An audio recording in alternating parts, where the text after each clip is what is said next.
On News Channel 8 at 11.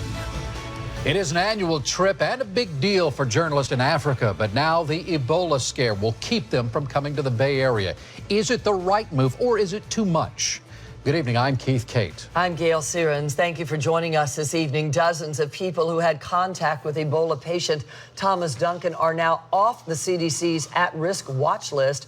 43 people on the list had contact with Duncan before he was hospitalized. Included on the list, Duncan's fiancée. 75 healthcare workers are still self-isolating and monitoring themselves. And a doctor who contracted Ebola while working with the World Health Organization in West Africa is now out of the hospital. The unnamed doctor received treatment at Emory University Hospital in Atlanta. The freelance photographer who contracted Ebola while working with an NBC News crew should be out of the hospital sometime this week. Ashoka Mukpo was recovered or has recovered from the disease in Omaha. Doctors say he is weak but doing well. And the World Health Organization now says Nigeria is officially Ebola-free. The West African country has seen no new cases in 6 weeks. Nigeria saw a total of 20 Ebola cases, 8 of which were deadly.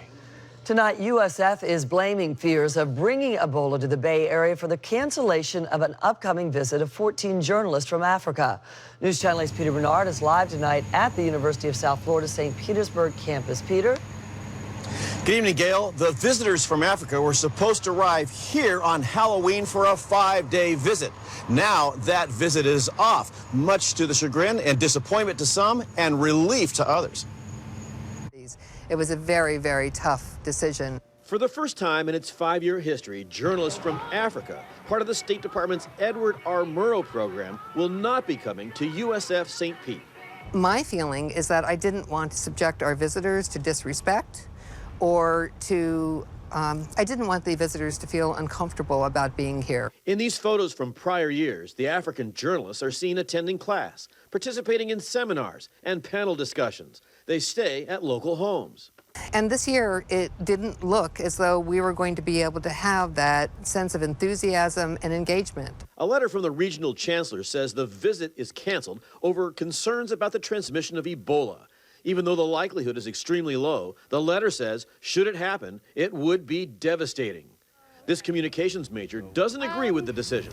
I guess that is something that could be feared, but I think it should be a risk that we should take. Some worry fears of Ebola would be a distraction. I think people like us aren't fully educated on it, so we're going to get concerned about it because we're all already riled up from everything going on.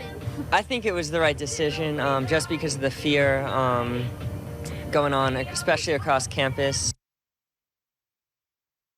African journalists is the highlight of their year. It's hoped that the Ebola situation will go away and fade away and that they can return next year. Gail? Certainly hope so, Peter. Now, on a related issue, you discovered some information about a statewide conference call about Ebola. Yes, that happened this afternoon. It had been planned for about a week now. The CDC informed Florida hospital executives about new Ebola guidelines. We have some for you here. They include protective gear with no skin exposure. Face shields will be required, along with a trained observer to watch taking off and putting on that gear. And new waste management practices will be put in place. Gail? All right, thank you, Peter Bernard, live in St. Petersburg this evening.